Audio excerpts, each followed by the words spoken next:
আমির হোসেন জানতে চেয়েছেন, আমার জমি আছে কিন্তু তাতে ফসল উৎপন্ন হয় না, এমত অবস্থায় আমার উপর কোরবানি করা কি ওয়াজিব?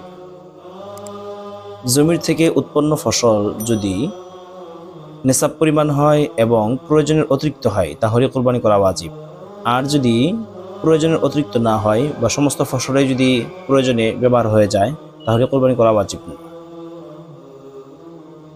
জমিন জমিন যদি আপনার প্রয়োজনের অতিরিক্ত হয় এবং তা নিসাব পরিমাণ হয় তাহলে ওই জমিন থাকার কারণে আপনার উপর কোরবানি করা ওয়াজিব, তাই ওই জমিনের মধ্যে ফসল উৎপন্ন হোক বা না হোক।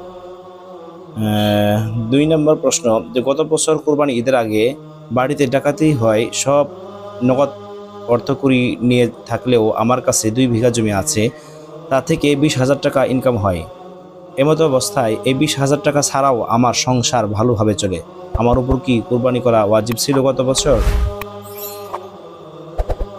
ওই ২ বিঘা জমি যেহেতু আপনার প্রয়োজনের অতিরিক্ত এবং তার ইনকামও আপনার সংসারে প্রয়োজন লাগে না, বরং ওই ২ জমি আপনার প্রয়োজনের অতিরিক্ত, তাই গত বছর আপনার উপর কোরবানি করা ওয়াজিব ছিল।